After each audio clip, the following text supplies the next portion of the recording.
گزشتہ دنوں آپ نے سنا ہمارے ملک کے ایک معروف اور نامور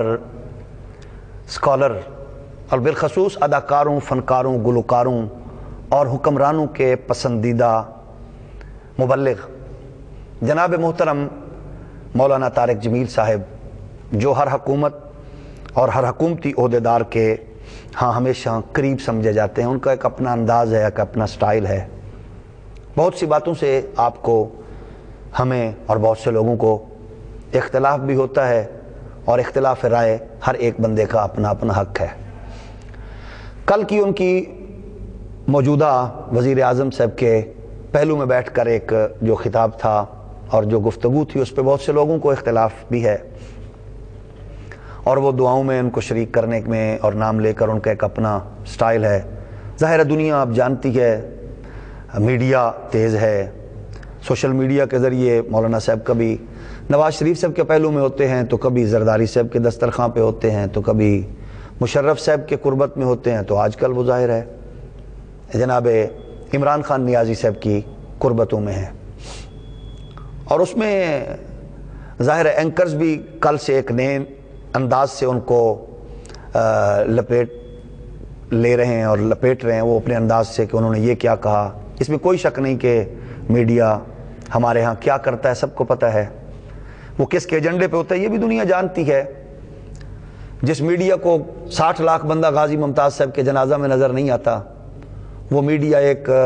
فاحشہ عورت کے بدن پہ بنے ہوئے نشان کو بھی لائیو دکھاتا ہے۔ جو میڈیا برما، کشمیر اور فلسطین کے معصوم چیختے چلاتے بچوں کو نظر انداز کرتا ہے، تو وہی میڈیا مختلف سٹیڈیمز میں لگتے ہوئے چکے اور اس پہ دھڑکتا ہوا بنت حوا کا وہ ناچ گانا اور جسم بھی اس کی نمائش بھی کر رہا ہوتا ہے، یہ اس کا اپنا ہے۔ اور اینکر اپنے اپنے انداز میں وہ کبھی ماروے سورمد جیسی بدکار عورت کو پروموٹ کر رہے ہوتے ہیں، تو کبھی میرا جسم میری مرضی کا نعرہ لگانے والی بے حیا بدکار عورتوں کو سپورٹ کر رہے ہوتے ہیں۔ اس میں تو مولانا صاحب حق بجانب تھے، لیکن جو بات انہوں نے عوام کی ہے اور وزیر اعظم صاحب کے حوالے سے انہوں نے نیک خواہشات کا اظہار کیا، ان کے نزدیک وہ نیک ہوں گے، اچھا ہے، ہمارے نزدیک بھی ہم ان کے لیے دعا گو ہیں، اللہ ان کو ویسے بنائے جیسے قوم کی تمنا اور آرزو ہے۔ لیکن ہمیں یہ چیزیں بھلانے میں دیر لگے گی کہ جو وزیر اعظم صاحب باہر بیٹھ کر کہہ رہے تھے کہ میں نے ایک مذہبی طبقے کو کنٹرول کر کے آسیہ بی بی آپ کے حوالے کی ہے، ظاہر یہ چیزیں ہم بھول نہیں سکتے، ناموس رسالت کے معاملے کو بھول نہیں سکتے، قادیانیوں سے 1 کروڑ کا چیک لے کر ان کو سپورٹ کرنے کی باتیں ہم بھول نہیں سکتے۔ یہ ساری چیزیں ہمیں بھلاتے ہوئے ظاہر ٹائم بھی لگے گا، اور شاید ہم نہ بھلا سکیں۔ 27 ارب روپے لگا کے کسی ایک مخصوص طبقے کو خوش کرنا، ہم یہ باتیں جلدی بھول نہیں سکیں گے۔ لیکن یہ بات ہم مولانا کی خدمت میں گوش گزار کرنا چاہتے ہیں کہ ہماری قوم کیا ہے۔ یہ قوم الحمدللہ غیرت مند قوم ہے، یہ قوم سخاوت کرنے والی قوم ہے جناب، یہ قوم ناموس رسالت کا پیرا دینے والی قوم ہے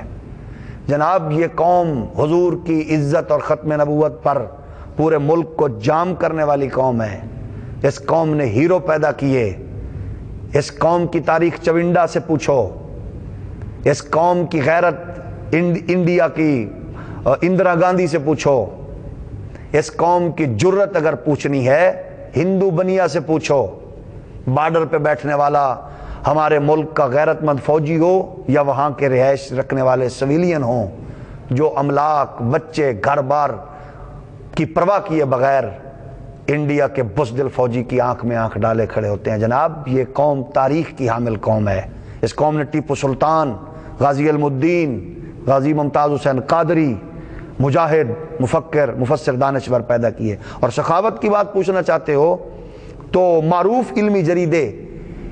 ایشین ورلڈ کی رپورٹ پڑھ لیجئے جناب طارق جمیل صاحب۔ اس کے مطابق وہ کہتے ہیں پاکستان آبادی کے لحاظ سے دنیا کا 6واں بڑا ملک ہے، اور غربت ملکی مسائل میں بہت بڑا مسئلہ ہے،